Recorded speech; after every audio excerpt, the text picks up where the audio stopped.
Oi, gente, tudo bem com vocês? Vamos hoje a mais um episódio do Mulheres Brasileiras pelo Mundo. Dessa vez a gente vai para a Romênia conversar com a Samara, que é uma brasileira que mora lá na Romênia, para a gente conseguir entender um pouquinho do que é esse país, como que ela foi parar lá.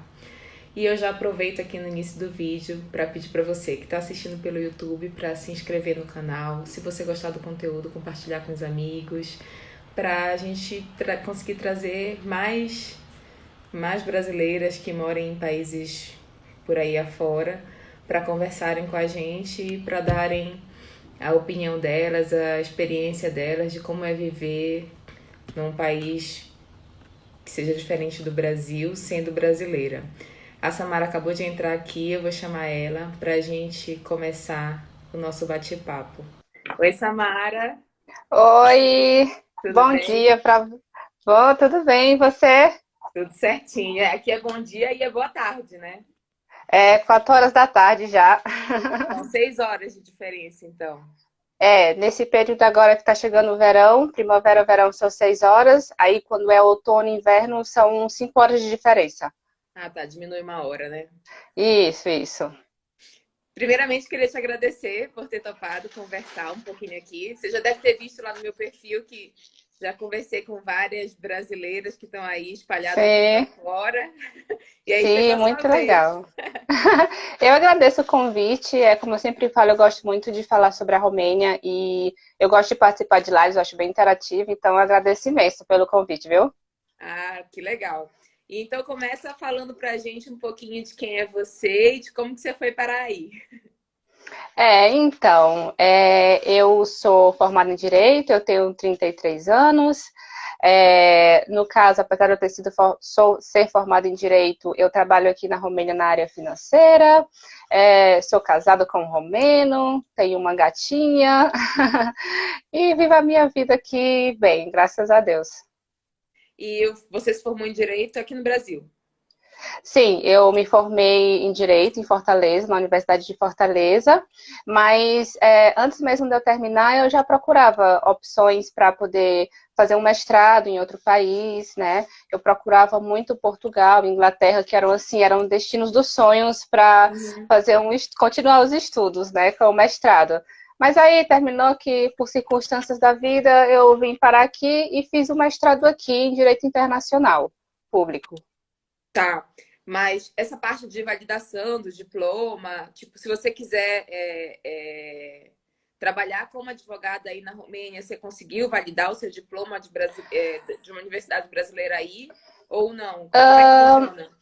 Aqui é assim, como eu vim com bolsa de estudos, né? Então, Uhum. eu vim para fazer o mestrado, tive que fazer primeiro, como eu vim com bolsa, um ano de romeno.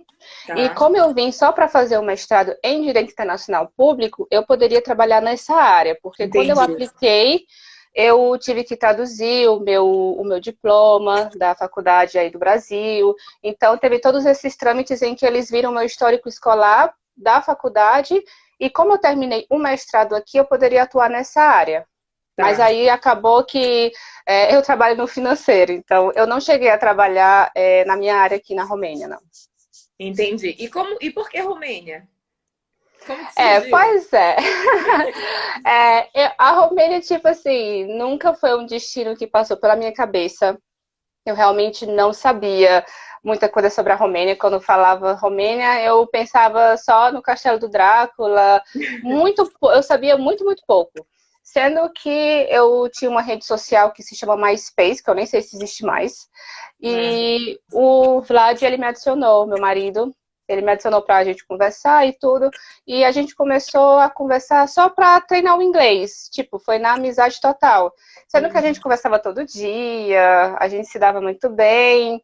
E acabou que um mês depois, foi até rápido, um mês depois ele falou que gostava de mim, eu disse que gostava dele também, e a gente tentou essa relação à distância. Sendo que foram 4 anos assim, eu vim para cá uma vez, em 2009, ele foi 2 vezes para o Brasil, sendo que não podia continuar assim.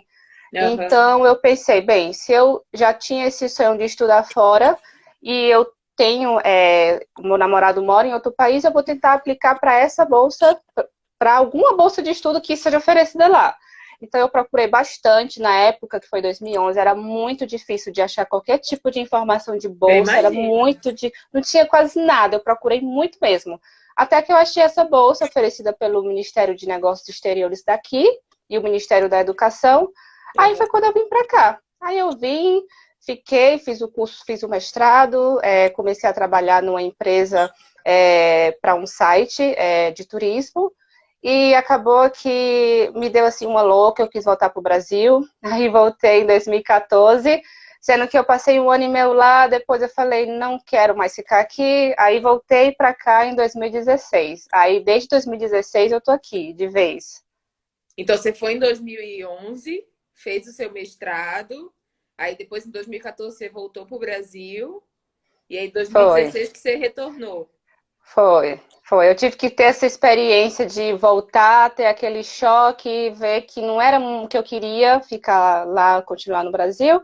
Aí eu voltei para cá e a gente casou e pronto. É muito legal esse seu relato, porque muitas vezes a gente fantasia, tipo, eu quero estudar fora, eu quero morar fora, porque a gente idealiza que vai ser de uma maneira. Você, Isso. você falou que você tinha esse sonho de estudar fora, tanto que você pensava em outros países, você foi, e aí depois você quis voltar. E aí, quando a Pois gente é. volta, a gente vê que um monte de coisa que a gente nem imaginava que era sonho nosso, estava sendo realizado lá, né? Exatamente. Nossa, eu lembro que, assim, eu gostava de morar aqui, né, nesse período de 2011, 2014, mas eu sentia que faltava alguma coisa, eu estava um pouco insatisfeita e eu realmente eu não queria continuar aqui, né? Tô que quando eu terminei o mestrado e comecei a trabalhar, quando eu saí desse emprego para voltar para o Brasil, a moça dos recursos humanos perguntou assim, mas você acha que se você voltasse para a Romênia, você voltaria a trabalhar com a gente? E assim, eu respondi logo, eu não vou voltar para a Romênia. É. Aí eu paguei com a língua, né? Porque passou, eu cheguei no Brasil, fiquei 6 meses, depois eu já tava, eu quero voltar, chorava de saudade, enfim. E agora conta um pouquinho pra gente como que é o dia a dia aí na Romênia. Tipo, a língua você teve que estudar. Hoje Foi. você já fala tranquilo, já não deve ser um problema para você a língua. Mas como que foi no início, assim? Assim, com a língua, graças a Deus, eu falo, tenho um nível assim, ainda cometo erros, sim, mas eu acho que eu tenho um nível avançado e eu consigo, eu entendo tudo, né?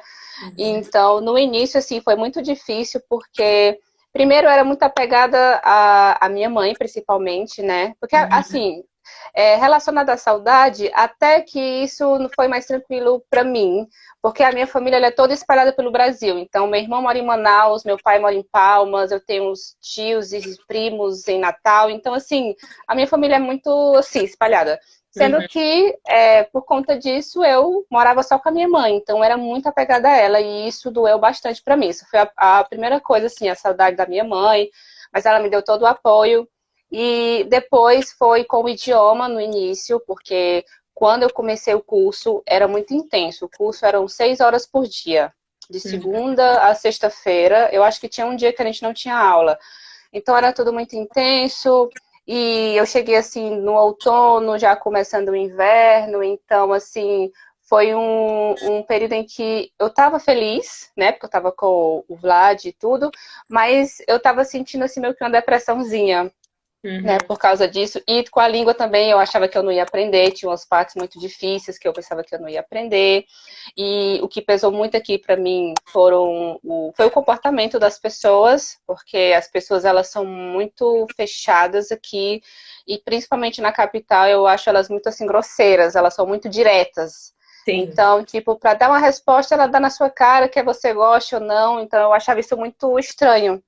Então, assim, acho que foi a saudade e o comportamento das pessoas aqui foi o que mais me deu aquele choque, sabe?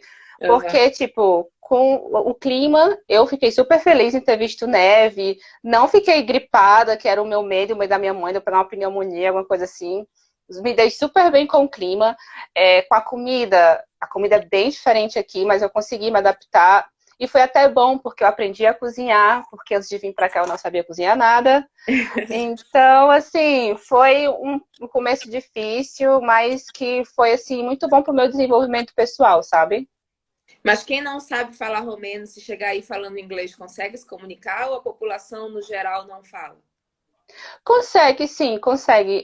Tem algumas brasileiras que moram aqui, que até mesmo assim trabalham em empresas aqui, que elas sabem o básico do romeno, elas até que conseguem entender, porque assim, o romeno, a gramática ela é bem diferente e a língua ela sofreu muita influência de Outros outros povos. povos aqui. E por conta disso, apesar de ser língua latina, ela é muito diferente. Mas se você escuta, você tem muitas palavras semelhantes, então você acaba que entende pelo contexto.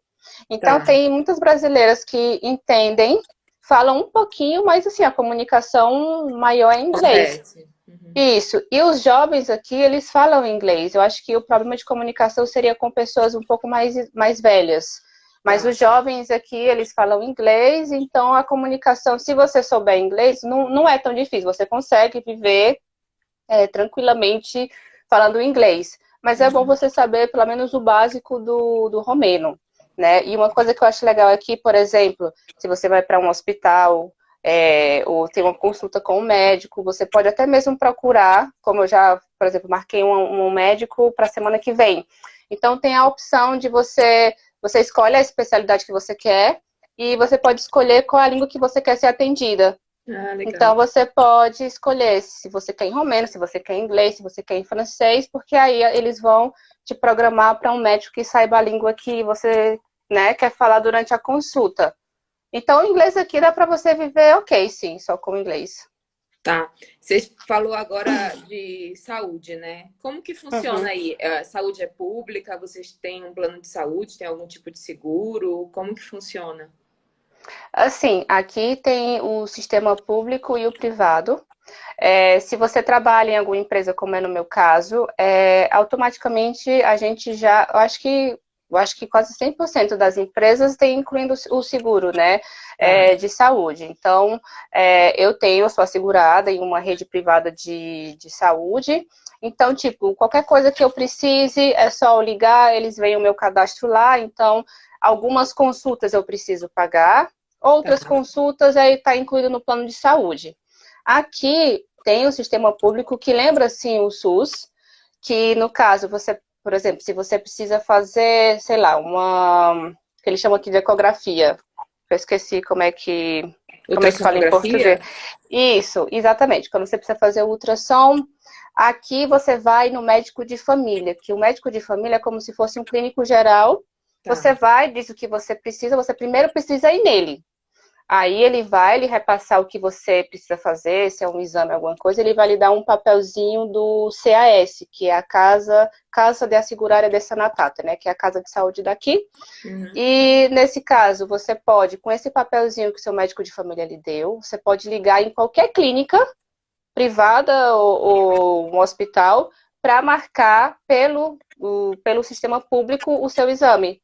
Então, eu tá, acho muito legal que tem essa. Eu acho que funciona muito bem. A única questão é que se você não quer pagar por alguma consulta ou por algum exame, você precisa ir no médico de família primeiro para ele passar a indicação para você marcar no especialista. Aí você pode fazer em qualquer lugar que você não paga. tá. Na verdade, a única porta de entrada é o médico de família, né? Até porque eu acho que eles terem um controle de para onde está sendo direcionado esse paciente, né? Que aqui a gente já vai Isso. direto no especialista. Aí, no caso, teria que ir no médico de família para então ele poder te indicar e te encaminhar para um especialista, né? Isso, exatamente. Todas as vezes que eu precisei de algum tipo de especialista, eu preciso ou ir no médico de família, que eu tenho uma médica de família, ou então, como eu tenho um plano de saúde em uma rede privada, eu vou em um médico generalista de lá e ele me repassa para os médicos, para os especialistas que eu preciso. Então, sempre preciso dessa intermediação, porque ele vai lhe dizer certinho onde você precisa ir. Eu acho que é Tá, até uma forma, como você falou, um controle melhor, porque você já vai realmente no médico que você precisa ir. tá. E você comentou que você tem uma filha, é isso? É uma filha de pelos, né? Ela É tá uma bem filha de aqui. pelos. É. Você falou uma É um. gatinha, eu achei que fosse tipo uma forma carinhosa de falar que você tinha uma filha, entendeu? Ah, não, não, não. A gente não tem filhos ainda, mas ela é minha filha de pelos. Eu Sim, sou mãe sim, de sim, pet. sim. Mas você deve ter amigas aí que têm filhos, né? Ah, sim, sim. Assim, eu digo que 70% dos meus amigos aqui são brasileiros, né? Ah, é? E sim, sim. Aqui, quando eu cheguei, eu acho que foi uma das coisas que me deixou um pouco assim para baixo no início, é porque eu sou uma pessoa que aparentemente muitas pessoas dizem que eu não pareço ser, mas eu sou um pouco introvertida e eu sou tímida em algumas situações. Então, no início eu era muito, muito fechada e eu não conseguia fazer amigos aqui, apesar dos meus colegas do curso de romeno serem estrangeiros, né, da China, da Uhum. Turquia, de todos os vários lugares assim, eu não conseguia fazer amizade com Interagir eles, muito com então, eles. então eu era muito fechadinha. Sendo que, por uma coincidência, a tia do meu marido encontrou a primeira brasileira que eu conheci numa feira de produtos naturais. E a tia dele falou: Olha, o meu sobrinho é casado com uma brasileira e tal.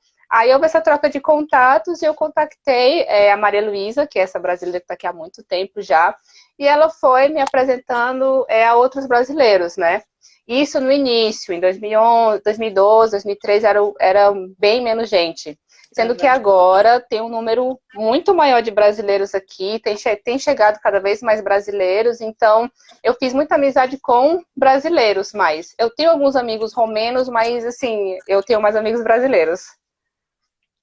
E, e essa questão da educação, você sabe falar como que funciona? É pública a educação? Tem pública e privada? Como que é essa questão aí? Tem escola pública e privada também. Eu não sei falar muito porque eu não tenho Você filho, não eu tem tenho essa muitas, experiência? Aham. eu tenho muitas amigas que têm filhos e filhos em idade escolar, 10, 11, 12 anos. E eu fiz há muito tempo até um vídeo com duas amigas brasileiras que têm filhos nessa faixa etária e tem o sistema público que é muito bom, o sistema público de escola Educação. aqui, de educação é muito bom. E o privado também.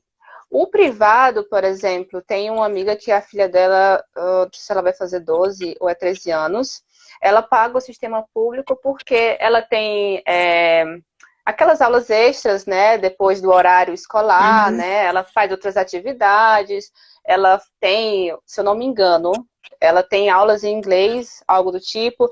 Então, assim, apesar do sistema público de educação ser muito bom, o privado tem essas opções de ter mais atividades, de ser focado mais para o inglês e coisas do tipo, né? Mais ou menos Tá. assim. Mas o que eu posso dizer também, uma coisa muito interessante aqui, é porque quando você chega no ensino médio, tem algumas escolas públicas que elas são renomadas aqui. Eu sei em Bucareste. Então, para você conseguir entrar nessas escolas, suas notas do ensino fundamental têm que ser notas boas para você conseguir entrar nessa escola pública do ensino médio. Tá. Então, tem isso, sabe? Tem algumas escolas que só gente com nota muito boa consegue entrar na pública, nessa escola pública respectiva. Entendi. Já no ensino médio que você fala, né? Para você conseguir entrar nessas Isso. escolas públicas, você tem que ter uma nota Umas X, notas assim. maiores, assim, para você conseguir entrar nessas escolas. Tá. E em relação à comida, você falou que é bem diferente, mas o que é diferente? Quais são as comidas É... típicas? Aqui tem, eu acho que tem três fatores. Eles comem muita carne de porco, comem muito pão e muito purê de batata. Então, assim, a base deles mesmo é batata e pão. E o que eu acho muito diferente, por exemplo, eu já me acostumei, até passei a gostar, mas aqui eles comem muita carne de porco. Ah, Quando matam o porco, eles aproveitam tudo, tudo. tudo, tudo, tudo, tudo. Não estragam nada. Uhum. E eu acho assim, relacionado a condimentar, eles condimentam de uma forma diferente. Eu acho que a gente condimenta mais a comida aqui. É sal, pimenta e poucos outros condimentos, assim. Eu acho que a comida deles é mais gordurosa, é uma comida mais pesada, sabe? No inverno, tem algumas comidas típicas de Natal, por exemplo, em que eles usam basicamente a gordura do porco em excesso, assim. Tem uma comida que é servida só nesse período frio que se chama piftie. E é como se fosse uma gelatina. Essa gelatina é feita da gordura do porco, de ferver a carne do porco, com a carne do porco desfiada e alguns legumes. Então, quando você vê, é uma gelatina com alguns pedaços de porco dentro, entendeu? Então você olha assim, né, aquela coisa assim, muito apetitosa, sabe? E eles aproveitam muito do intestino, dos rins, do Aproveita animal, eles não tudo. aproveitam tudo. Então isso para mim, de início, assim, foi muito difícil, porque eu não gostava muito das comidas aqui, mas agora tem algumas comidas que eu gosto bastante, como, por exemplo, aqui eles comem muito pimentão recheado, eles comem carne de porco grelhada, o que eu acho bom agora. Eles comem muito repolho, eles comem repolho refogado, repolho, a salada de repolho, então eles comem muito repolho. E também uma coisa que eu não comia de jeito nenhum no Brasil, eu não tinha esse costume, é comer conserva. Eles fazem muita conserva de pepino, de tomate, de legumes, então eles comem mais ou menos assim. Então, Eu, tipo, diga. não, eu ia falar que essa questão tanto da carne de porco quanto da conserva, eu acho que tá muito. A carne de porco tá ligada a que a carne bovina aí deve ser bem cara e de difícil Também. acesso. E a questão da conserva acho que está ligado muito ao clima, né? Porque não é o ano inteiro que você vai ter uma variedade de legumes e acaba se usando muito conserva para ser uma forma de ter o ano inteiro aquele alimento, né? Isso, isso. E aqui, por exemplo, tem muitas famílias que, tipo, os filhos moram em Bucareste porque vieram a estudo, mas os pais ou os avós, eles têm uma casa no interior, né? Então, eles Uhum. ainda têm essa tradição de lá no interior, na casinha dos avós ou dos pais, fazerem conservas. Eu, por exemplo, fui na casa de uns amigos que fica a 40 minutos aqui de onde eu moro, e eles têm um subsolo repleto de conserva, e conservas de 2017, 2018, que eles me deram algumas e são muito gostosas, sabe? Então eles fazem porque eles sempre vão ter, né, esse Uhum. alimento, e a carne de vaca aqui realmente ela é muito cara. É cara mesmo, assim, de uma cartela com duas fatias assim de um hambúrguer, 50 lei, né? Que seria, sei lá, uns R$ 60 por aí. Então aqui eu acho que em primeiro lugar de comida assim, de carne é porco, depois vem o frango. E aqui eles comem peru assim, indiferente se for Natal, até porque no Natal aqui o prato principal é porco, não é peru, né? Então eles também comem peru aqui. E eles usam banha de porco, essa gordura do porco em doce também? Doce, não. É porque em Portugal tem um doce que usa a banha do porco. Esqueci o nome agora. Nossa. Mas é bem esquisito, assim, o gosto. Você tem que ir comendo até entender o que tá comendo, assim. Aqui eles usam muito a banha do porco para cozinhar. Então, nos supermercados, pelo menos no Brasil, eu não via isso, que é É, a tipo gente não tem vender esse mesmo. hábito. É. É uma cartela com a banha do porco, e eles cozinham muito, fazem muito com banha de porco. Deixa eu ver. Mas assim, doce, não. E eles comem a coisa de porco também, que é só a pelezinha do porco. Ah, tipo Eles. pururuca, né? Que chama. Mas eles Torresmo. meio não, mas eles defumam, eles tiram a pele do, Ah, tá, tá. do, do porco, fazem defumada assim, e eles comem com cebola, como aperitivo. Ah, tá. Meu marido tá escrevendo aqui, o doce se chama base de prisco. Esse doce que eu falei que usa banha de porco lá em Portugal. Ah! Nossa, eu vou procurar, eu não sabia. É. Deve ser bem diferente mesmo, viu? É, Nossa, tipo, ser doce assim. é que eu já comi sabendo que tinha. O Então que eu já minha era? cabeça já foi tipo, nossa, tô comendo um doce de porco. Mas para quem não sabe, tipo, você vai comer e vai achar que tem algo esquisito, mas não vai conseguir tipo, identificar de cara, entendeu? Identificar. Ah, É entendi. interessante. Nossa, que diferente. Sim. É. E ó, e questão de transporte, você mora em que cidade aí? Aqui eu moro na capital, em Tá. Bucareste. O transporte público aí, como é que funciona? Você consegue se virar bem só com transporte público? O trânsito é complicado? Como é que é? O transporte público aqui eu acho muito bom, muito bom. Tipo, aqui em Bucareste é muito bem servido. Tem ônibus, tem o que eles chamam trolleybus, que é o ônibus que é movido a eletricidade. Tem o tramvai, que é o bondinho, a eletricidade também. E tem o metrô. Então, tem 4 meios de transporte e o valor aqui do bilhete é muito barato. Tipo, uma passagem de ônibus é 1,30 leu. que eu acho que não deve estar saindo mais de R$ 2,30. Então é Tá, muito barato. E você pode optar, por exemplo, você pode comprar mensalmente uma cartela que te dá direito a viajar quantas vezes você quiser durante o mês todo. tá. Então você pode pagar, eu não sei se está 50 lei ou 70 lei, mas você pode usar do ônibus elétrico e do bondinho com um ticket mensal. E Tá. no metrô você pode fazer a mesma coisa. Você pode comprar o ticket mensal do metrô, ou você pode comprar 20 viagens, 2 viagens ou uma viagem. E o preço, eu acho assim, é muito barato. Em comparação ao Brasil, é muito barato mesmo. E são bem organizados, é, são bem assim servidos. E você pode olhar no site, por exemplo, uma coisa que eu acho muito legal é que cada estação de ônibus, de trolleybus, de tramvai, tem o nome, né? Tem o nome da estação. Então, por exemplo, você chegou aqui pela primeira vez e você precisa ir para um lugar que desce na estação Aviatorilo, na parada Aviatorilo.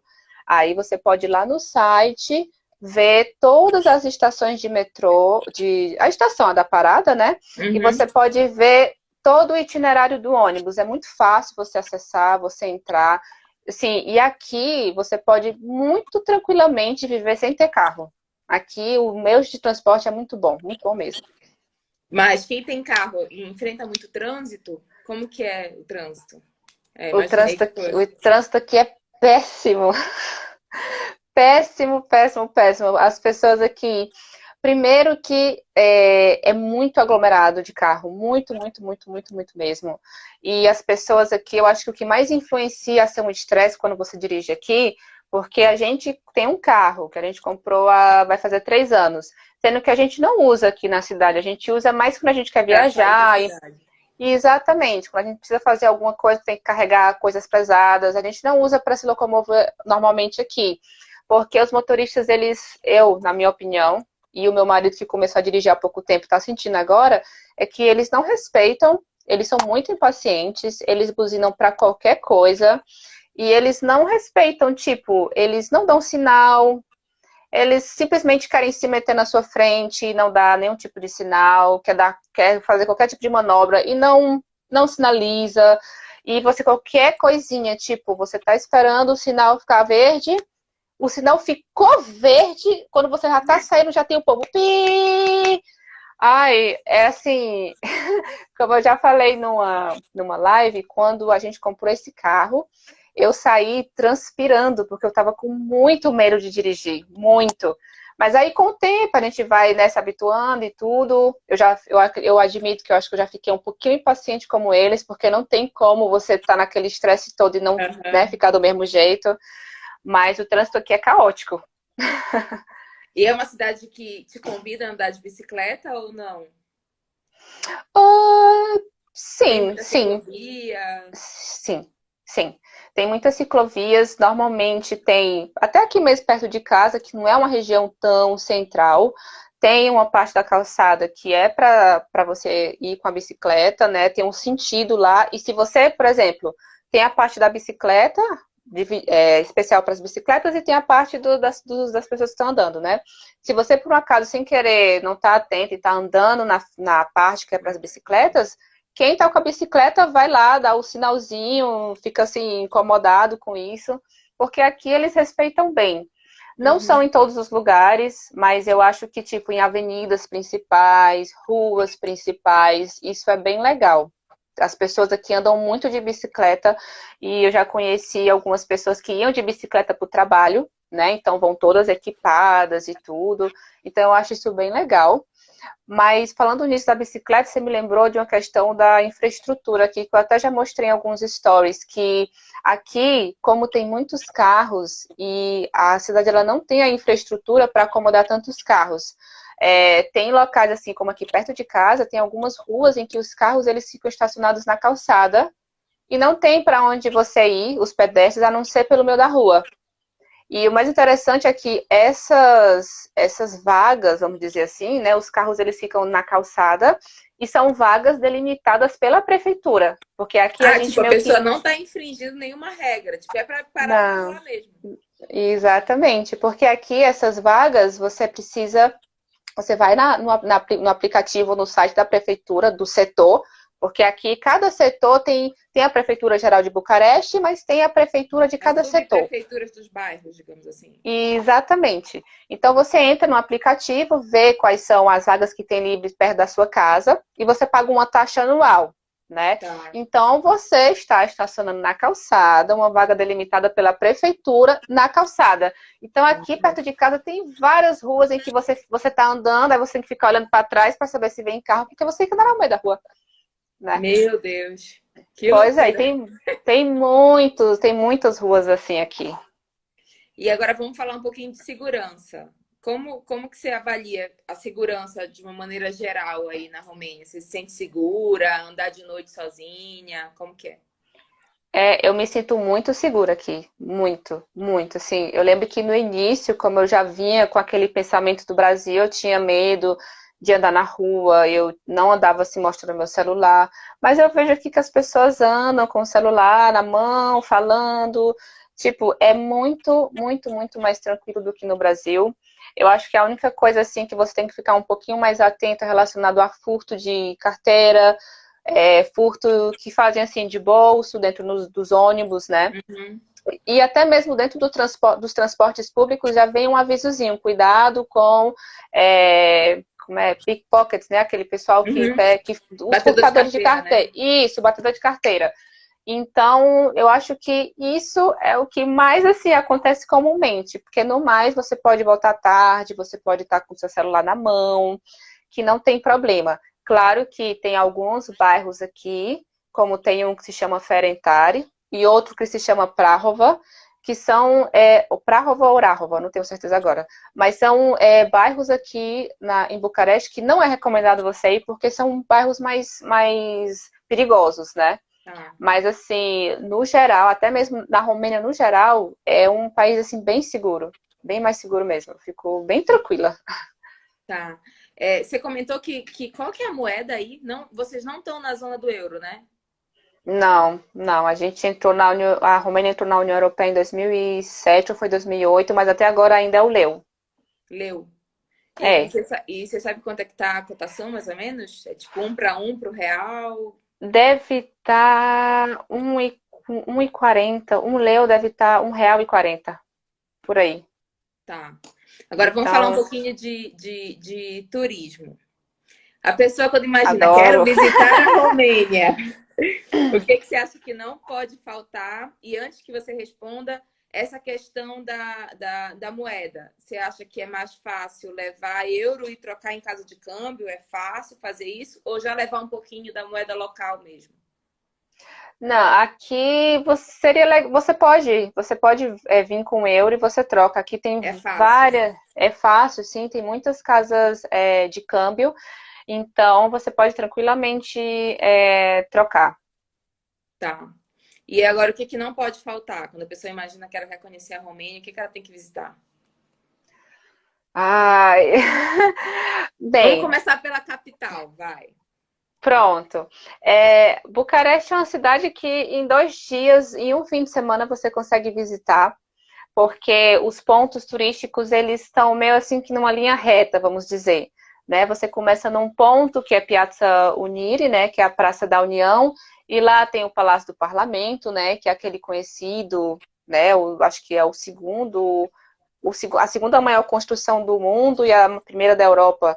Então é muito bonito, vale a pena você, pelo menos, se não conseguir visitar no interior, que é possível você visitar a Casa do Parlamento, você pode pelo menos ver o exterior, é muito bonito. E visitar um parque, pelo menos, porque aqui tem parques muito bonitos. Tem um parque Rei Mihai, que é o maior daqui de Bucareste, é muito bonito. Você pode também ir nas regiões de Piazza Victoriei, Romana e Universitate, que são tipo, você pega uma estação você pega um metrô, a gente fala que é a linha azul, e são todas essas estações, uma depois da outra. E ali é uma parte muito bonita, tem muitos museus na Piazza Victoria, por exemplo, tem muitos museus de geografia, de história, várias coisas. E Universitate tem a Universidade de Bucareste, né? Tem o Hotel Intercontinental, que é um hotel aqui muito conhecido, eu acho que ele é o maior prédio, não é o maior prédio, mas é um dos maiores, um dos prédios mais altos, assim. Então, eu acho que em um fim de semana você visita um parque, a Casa do Parlamento, visita esses bairros que eu falei, Victoria, Romana e Universitate, e eu acho que você consegue ver assim um geral, bem brevemente, da capital. E os romenos têm o hábito de fazer piquenique? Como é que é o uso assim, desses Ah, parques? sim, sim, aqui eles fazem muito piquenique. Quando chega, assim, agora, infelizmente, a primavera aqui, o início do verão, tá meio estranho, porque tá nublado, muito nublado, assim, do que o habitual. Ainda tá um pouquinho, assim, fresquinho, mas indo pro friozinho ainda, quando normalmente era para estar mais quente nesse período. Mas quando tá sol, as pessoas, elas saem, porque aqui tem muitos parques, então vai todo mundo passear, andar de patins, andar de bicicleta, fazer piqueniques. Então as pessoas gostam muito de fazer piquenique e, tipo, gostam muito de fazer churrasco. Como nos parques aqui não é possível fazer churrasco, eles vão para florestas. Ou então vai para perto de algum rio, próximo aqui de Bucareste, e faz um churrasco na beira do rio, ou então num espaço aberto perto de uma floresta. Não, Eles daí sempre explica melhor. fazem. Eles levam uma churrasqueirinha e fazem o churrasco ali na área livre? Vão equipados mesmo, com uma caixa, uma coisa térmica, aquelas caixas térmicas, levam a churrasqueirazinha, cadeirinha. Na beira do rio, olha, eu já cansei de, sei lá, viajar para algum lugar e ver no decorrer do rio várias pessoas fazendo churrasco. É verdinho, tem uma aguinha ali, um riozinho, ali eles Tá estão fazendo valendo. churrasco. Tá valendo. Piquenique, é maravilhoso. Ai, que legal. E assim, fora da capital, o que que tem de legal assim para ver? Tem muita coisa legal aqui. Tem, assim, eu até estou em busca de locais mais diferentes para ir, porque aqui tem muitas cidades chaves para você visitar turismo e que são perto daqui. Então, da mesma forma que em um fim de semana no máximo você consegue conhecer os pontos principais daqui de Bucareste, em um fim de semana também você consegue ir para cidades próximas daqui, que ficam a 2 horas e meia, Tu vai e de visitar. trem, vai de ônibus, vai de carro? De trem e de ônibus, assim, de trem é legal você ir de trem, ter essa experiência para você ter uma vista, assim, das montanhas, porque alguns destinos que são, assim, bem comuns de se visitar com quem vem a turismo é nas montanhas, então você ir de trem é bem bonito, mas também tem a opção de você ir de ônibus ou você ir de carro, tem todas essas opções, mas de trem eu acho bem legal, Tá. né? E tem algumas cidades bem pequenas que ficam a 2 horas, 2 horas e meia daqui. Por exemplo, tem Sinaia, que é uma cidade que fica, acho que a não mais de 2 horas, que tem o Castelo Peles, que é um castelo muito bonito, assim, uma influência germânica muito bonita. Também tem Bustene, que fica logo depois de Sinaia, que tem um palácio que se chama Palácio Cantacuzino. E você também pode fazer uma trilha. Tem um teleférico, se você quiser ir lá em cima mesmo nas montanhas. Isso tudo em Bustene, né? Tem o Tá. Isso palácio, tudo faria em tem um uma. dia, um final de semana. Sim, um final de semana você. Sinaia é conhecida por esse palácio. Então você poderia ir de manhã, visitar o palácio e depois pegar o trem e seguir para Bustene. Em Tá. Bustene tem o Palácio Cantacuzino, você pode também fazer uma trilha para uma cascata que se chama Cascata Uivante, porque a queda d'água meio que faz como se fosse um Uhum. assobio. Uhum. E também você pode ir em Bustene também, pegar o teleférico e ir até, não sei, 2.000 metros de altura, não sei te dizer. Mas lá mesmo no topo da montanha você pode ver umas formações rochosas muito interessantes. Vale Tá. muito a pena de visitar. Tem uma formação rochosa que o nome é Sphinx, porque realmente parece o perfil assim, um Sphinx, é bem legal. E você pode, lá mesmo, depois que você sobe no teleférico e vê essas formações, você faz uma trilha até chegar à cruz, né? Que é uma cruz que fica bem mesmo no topo. É lindíssimo, é lindíssimo. Eu já fiz essa trilha e achei muito, muito legal. E isso tudo daria para fazer num final de semana, assim, né? Sim, daria para fazer no final de semana, porque é muito perto. Se você for de carro, fica mais rápido ainda. Se você for de trem, você consegue, porque, por exemplo, até mesmo um bate-volta. Por exemplo, uma vez eu fui com algumas amigas brasileiras, a gente foi até Brasov, né? Brasov fica depois de Sinaia, Bustene, e logo depois uma cidade principal que é Brasov, é uma cidade muito, muito bonita também. Fica numa região montanhosa. E de Brasov você pode visitar o centro, que é muito bonito, e depois você pode ir até o Castelo Branco, que é o castelo do Drácula, que fica a 40 minutos de Brasov. Então, em um fim de semana, se você quer fazer as coisas assim mais tranquilinho, 2 dias e meio, vamos dizer. Mas em um fim de semana você consegue sim, Sinaia, Bustene e depois Brasov e fazer uma visita no castelo, porque Bran, que é onde fica o castelo, é só o castelo mesmo. Então você vai, compra o seu bilhete online, que é muito mais fácil, e depois você visita o castelo. E é muito bonito. Quando a gente imagina, como você falou no início, quando você imaginava Romênia, você só pensava no castelo do Drácula, assim. É a principal atração mesmo da Romênia?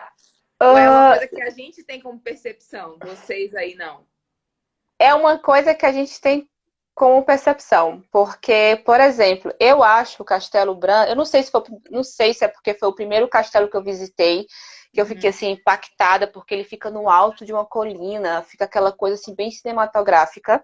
E o castelo em si, ele é muito assim imponente quando você sabe da história, quando você vê que ele era como se fosse uma fortaleza com as paredes assim 2 metros de grossura e dentro assim não tem tanta coisa, né? Uhum. Muitos romenos acham que o Castelo Peles, que ele é um pouco mais moderno, ele é muito mais bonito, porque ele tem uma arquitetura muito bonita e dentro ele tem uma decoração assim maravilhosa, tipo os corrimãos das escadas lá dentro são todas entalhadas assim de uma forma minuciosa, perfeita.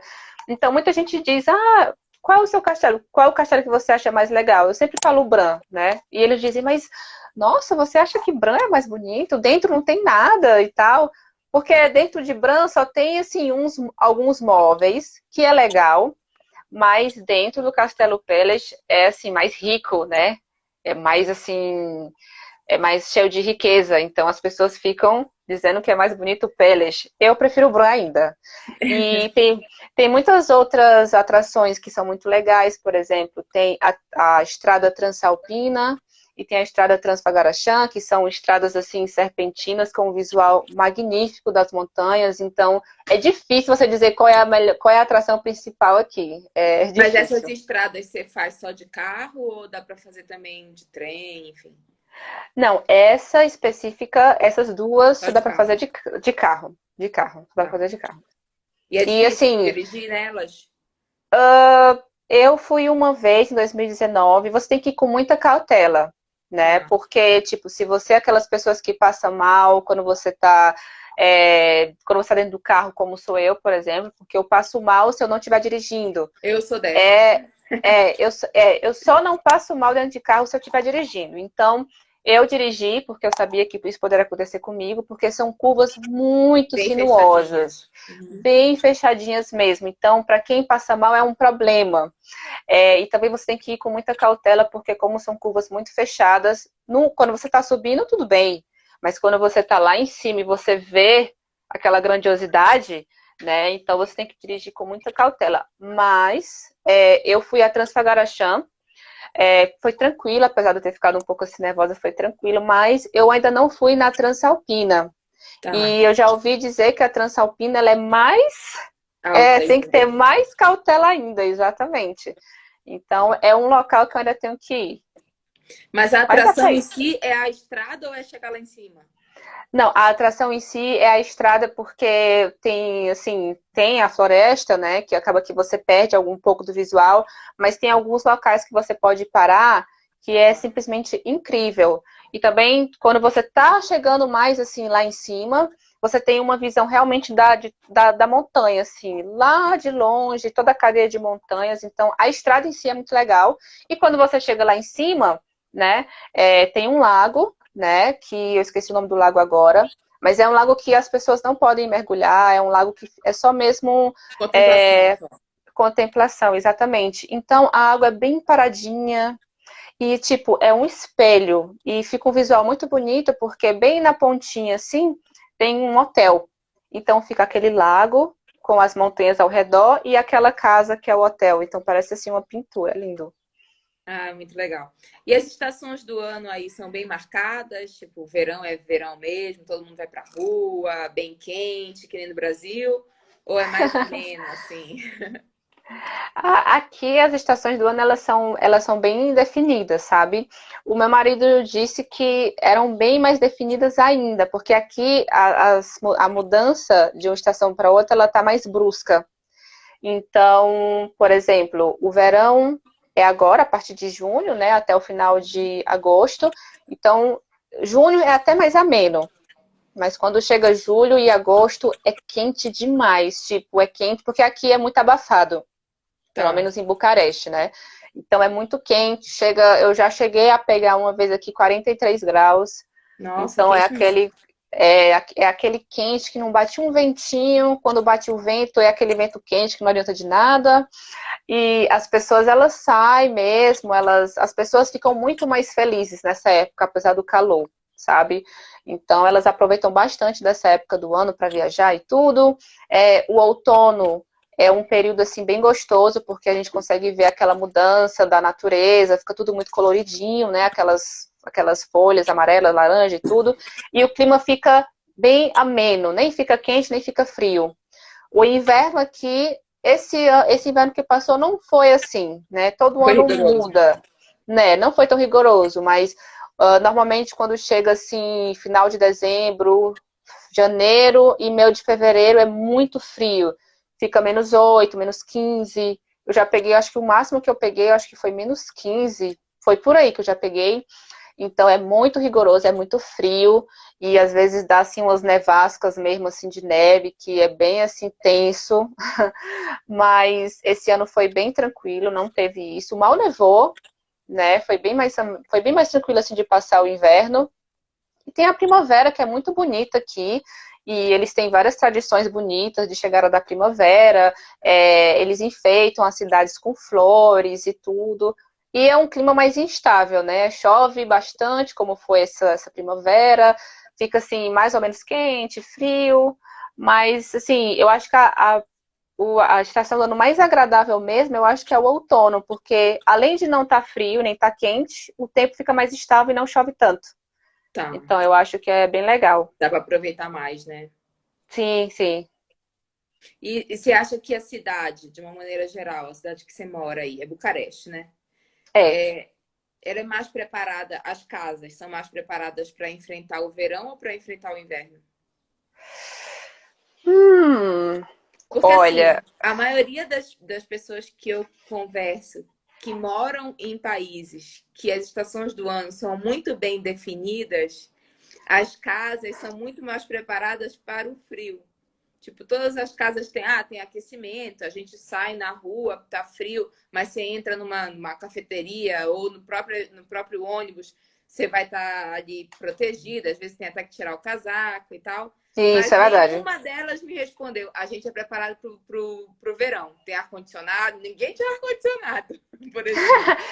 Pois é, aqui também, quando a sorte nossa é porque onde a gente mora é no quarto andar. E a gente mora de frente para uma escola que tem muitas árvores, e as árvores elas meio que bloqueiam a força do sol, assim. E a gente está posicionado numa parte em que a gente pega só o sol da manhã. Tá. Mas eu já morei em um apartamento que era no nono andar e a gente pegava o sol da tarde, então era de meio-dia até 9 horas da noite no verão, né? Porque aqui o pôr do sol é depois das 9 e a gente sofria, viu? Era um quente assim insuportável. Então, assim, eu acho que eu concordo, sim. Eu acho que é mais preparado pro inverno. Porque, tipo, aqui o aquecimento, quando vai chegando assim, no finalzinho de outubro, nos prédios, já ligam os aquecedores. Então, fica sempre assim. Você pode ficar um pouco mais leve dentro de casa. E no verão, eu acho que é bem tenso mesmo, viu? É que Porque o é um aquecimento calor. já faz parte da infraestrutura do prédio, né? Isso, exatamente, exatamente. Aqui, por exemplo, a gente paga dentro do valor do condomínio, a gente paga água quente, né? Água quente, água fria e o aquecimento. Então, Tá, isso já está já vem na conta incluído. do condomínio. Isso, então quando chega no final de outubro, dependendo de como tá o tempo, né? Porque pode ser que esfrie mais cedo ou não, eles já ligam para todo mundo. Aí você já sabe que o condomínio vai vir mais caro. Vai. É mesmo, pior que é mesmo, porque a gente usa água quente todo dia, bota no talo assim o aquecimento, dependendo de quão frio tá. E no calor aqui só, né, 3 ventilador, por aí. Certo, imagina. E falando um pouco de tradições, quando eu fui fazer aquele bannerzinho lá para a gente divulgar a live, eu fui dar uma procurada e vi que tinha essa questão do ovinho pintado, mas eu não consegui sacar o que é essa tradição. Você sabe o que é? Assim, eu sei que essa tradição do ovo pintado, ela é muito mais assim, eu vejo mais quando chega a Páscoa. Que na Tá. Páscoa realmente tem essa tradição de você pintar os ovos. Então, ou você pinta os ovos você mesmo, é muito comum aqui no domingo de Páscoa as famílias se reunirem, elas pegam no supermercado, vendem tipo como se fosse assim, uns colorantes próprios para ovos, e você pinta junto com a família de vermelho, verde, azul. Vermelho é a cor principal porque ela simboliza o sangue de Jesus, né? Tá. E normalmente quando você não pinta os ovos, você compra os ovos decorados já. E eu vi uma vez, eu fui numa feira, né, tradicional, e eu vi o cuidado que é feito esses ovos, porque é como se fosse, tipo como não é um pincel, é como se fosse um pedacinho de madeira com um Tá. palito de dente preso, e ela vai fazendo pontinho por pontinho, assim, vai girando Nossa, e é um vai trabalho fazendo bem os pontinhos. artesanal, então. Sim, sim. E dá muito trabalho e eles fazem assim com muito esmero. É lindo, lindo, lindo, lindo. Então, normalmente eles compram para decoração ou compram na época da Páscoa, por exemplo, né? No almoço de Páscoa para decorar mesmo. E também tem essa tradição que você mesmo pode pintar os ovos. Mas tá ligado à Páscoa, né? Eu acredito que esteja mais ligado à Páscoa, porque eu vejo que tem a Ramona, que ela está respondendo aqui, ela pode até confirmar, mas normalmente eu vejo esses ovos assim mais bonitos quando chega na época da Páscoa. Então eu Tá. não sei se tem ligação com a Páscoa ou se é algum tipo de tradição deles. Olha, ela está respondendo aqui, na quinta-feira antes da Sexta-feira Santa. Mas, Ramona, essa questão dos ovos pintados, aqueles bem bonitos mesmo, tem a ver com a Páscoa ou tem algum outro tipo? Ah, tá, ela tá respondendo. Simbolizam as pedras manchadas Ah, debaixo da cruz onde foi crucificado Jesus, na Páscoa. sim, aqui a Páscoa ela é celebrada de uma forma muito, muito bonita, muito mesmo. Assim, a grande parte da população é ortodoxa, então a Páscoa às vezes ela muda, ela às vezes ela acontece na mesma época da Páscoa católica e outras vezes não, como foi Ah, esse ano, que foi no início de maio, a Páscoa aqui. Então, como ela falou, então tem a ver com a Páscoa, né? É bom saber. Porque normalmente eu vejo mais na Páscoa esses ovos bem bonitos. e tem alguma outra tradição que você consiga lembrar aí que tipo, te marcou aí na Romênia? É uma tradição. É engraçado que essa tradição tem também a ver com a religião ortodoxa, que eu vejo que é celebrada por conta da religião, que é o Dia do Nome, Dia do né? nome? Como que é isso? Porque tem muitos romenos, eles gostam de dar o nome aos seus filhos, o nome de algum santo. Tá. Então, pelo que eu pesquisei, no dia da morte desse santo, né, no dia que é considerada a morte desse santo, a pessoa que tem o nome desse santo, ou então um derivado, tipo, sei lá, Mariana, derivados desse nome, elas celebram o dia do nome. Então é como se fosse assim uma outra data de aniversário, vamos dizer, Ah, legal. entendeu? Então as Agora que eu pessoas. entendi. A pessoa, por exemplo, o meu nome é Mariana, digamos. Aí é um derivado do nome do santo.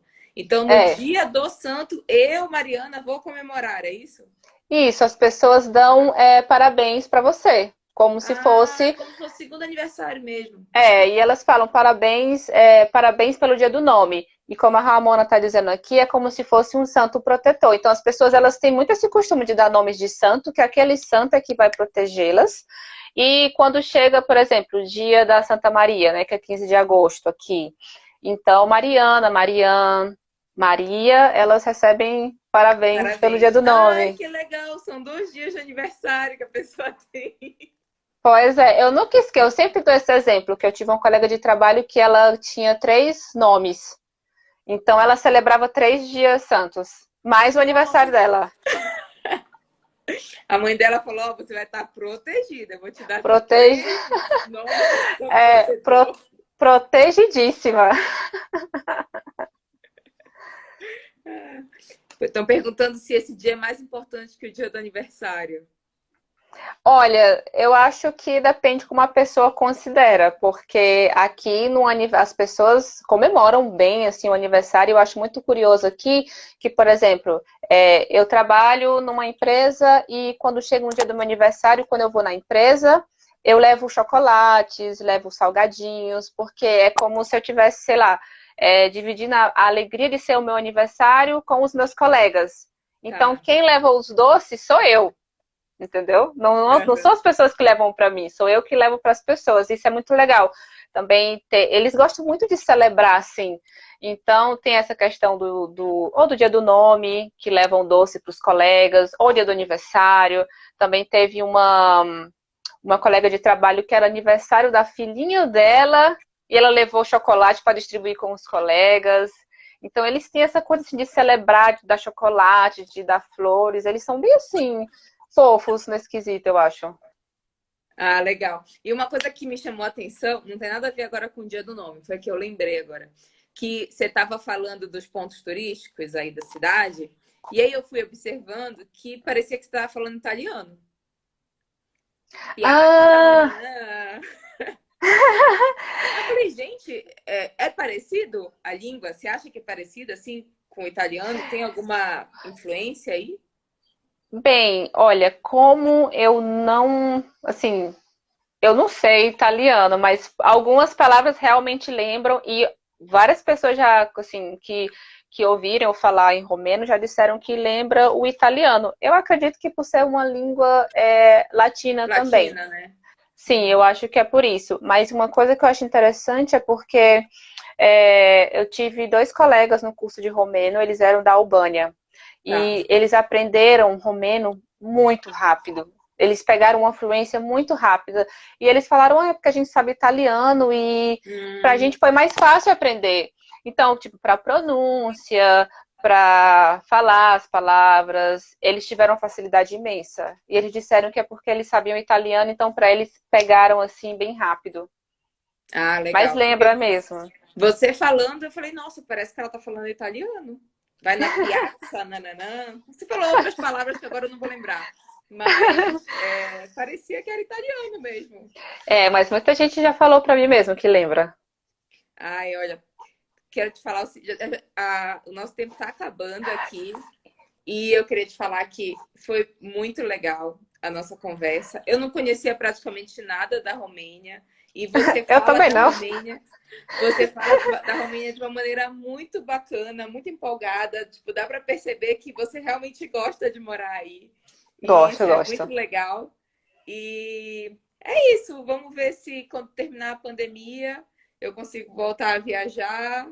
E aí Você será agora eu fiquei com muito vontade bem-vinda de aqui. conhecer a Romênia e conhecer não só o castelo do Drácula, mas conhecer muito mais coisa que o país tem para É, oferecer. e só um adendo também que de castelos, que tem vários castelos aqui, várias fortalezas muito legais de se visitar. Eu, agora em junho, né, vai ser o meu aniversário dia 18, e eu vou visitar o castelo Corvinilor, que é o castelo em que foi filmada, tiveram algumas filmagens da Freira, do filme A Freira lá. Eu Ah, tô olha. super curiosa. Ele é muito bonito, eu não vejo a hora. Ah, eu vou acompanhar aí para poder conhecer a partir dos seus olhos aí. Pronto. Então tá, obrigada por ter Eu participado. Eu te vou deixar a live agradeço. gravada para quem quiser ver depois e foi um prazer falar com você. Muito, muito obrigada. Adoro falar sobre a Romênia, então foi um prazer falar de novo. Adoro falar. Ah, ótimo, legal. Um beijão para você. Beijo. Obrigada e obrigada a todos por terem assistido, viu? Obrigada, gente. Tchau, tchau. Tchau.